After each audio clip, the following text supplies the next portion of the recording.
Success lovers and financial independence seekers, as you form your companies or aspire to form some, here are some key officers you must know about. This is because on your way to financial independence, you will become either a shareholder, a director, or both. Therefore, there is need for you to know if there are any differences between owners, shareholders, stakeholders, and directors of a company. An owner of a company is the same as a shareholder.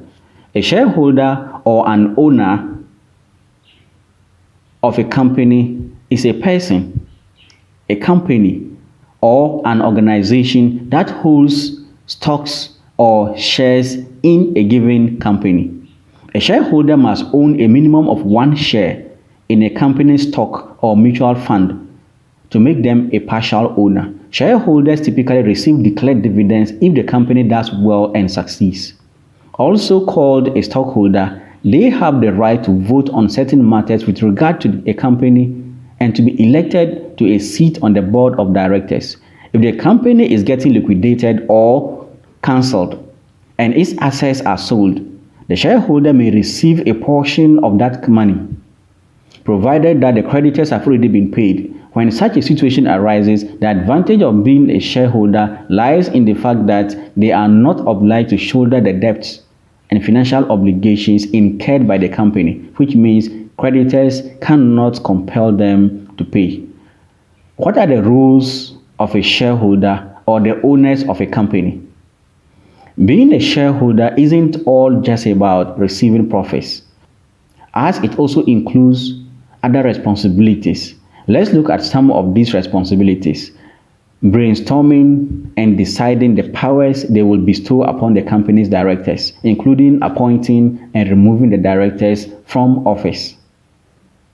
Deciding on how much the directors receive for their salary, making decisions on instances the directors have no power over, including making changes to the company's constitution. Checking and making approvals of the financial statements of the company. You may also be interested in knowing the types of shareholders we have. That is the types of ownership we have.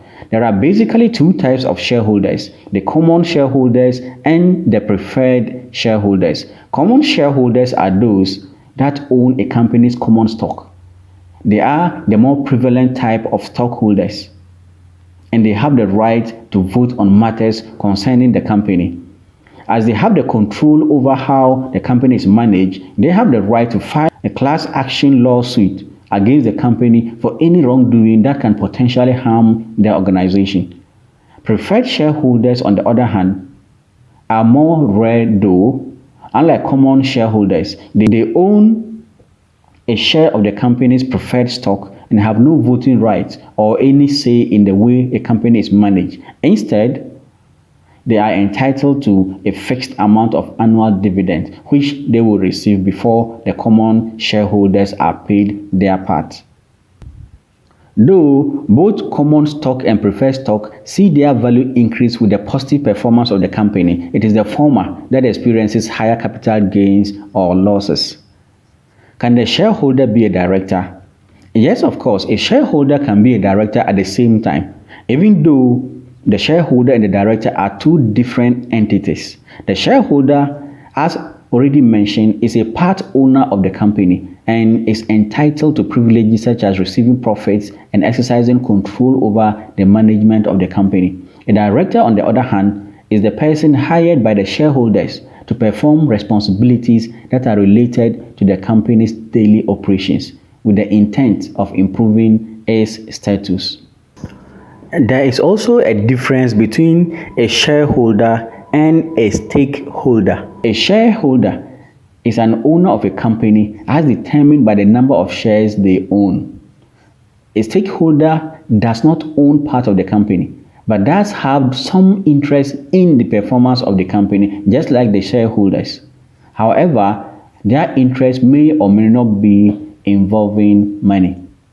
For example, Passion Drive International School has employees, parents, suppliers, neighbors, among others, as its stakeholders because they rely on the school directly and indirectly. Other stakeholders include the Ghana Education Service, the Ministry of Education, and even the national government because of the taxes the school pays. What about shareholders and subscribers? Before a company becomes public, it starts out first as a private limited company that is run, formed, and organized by a group of people called subscribers.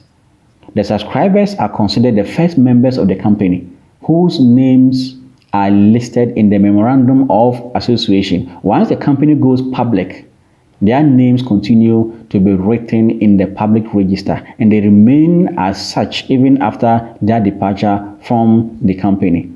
A director is an elected individual who, along with other directors, is responsible for a company's corporate policy. Collectively, directors form the board of directors. Every private company must have at least one director, while public companies must have at least 2 directors. Many non-profit organizations also choose to have a board of directors. What are the duties and responsibilities of a company's directors? As stated earlier, the board of directors' overreaching goal is to look out for the company's financial well-being and promote the success of the company for the benefit of its members as a whole. The general responsibilities of directors include setting the company's objectives and implementing corporate policy, adopting bylaws, hiring, monitoring, and firing executives, setting dividend policies, and paying executive compensations, issuing additional shares, among others. If a company is large enough, the directors will need to produce a director's report at the end of each financial year. Directors' powers come from the company's articles of association. What are the differences then in the types of directors? Directors may be responsible for a particular area of the company or a certain program or project. Companies often have several directors who are spread throughout the business in different roles. For example, the director of finance, the director of operations, and the director of human resources. Directors usually report directly to a vice president or a chief executive officer. Large organizations may also have assistant or deputy directors. So how are directors appointed? Directors are usually appointed by shareholders at the company's annual general meeting. The appointment is put to a vote and is passed if the majority of shareholders vote in favor of the appointment. In some instances, a vote may need to be carried out at an extraordinary general meeting. For example, if a director suddenly leaves or there is an unexpected vacancy, in these circumstances, the remaining directors can appoint a new director temporarily, but a new appointment must be confirmed by shareholders' vote as soon as possible. And how can directors be removed? Directors may be removed from a company through retirement, failure to be re-elected by court order, or through a shareholders' vote. Some of the most common reasons for removing a director include the director resigning from office, the director being absent from board meetings over a consecutive period of 6 months, a breach of the director's service contract, bankruptcy, or disqualification under the law. Therefore, in conclusion, as somebody who aspires to make a lot of money, become financially independent, you would definitely occupy one or some of these positions. Therefore, knowing about this is so important, and getting educated about it is so necessary. That is why this video has been created for you, to learn to become a director, to learn to become a shareholder, and be efficient at performing your role. Thank you so much for watching. See you in the next video.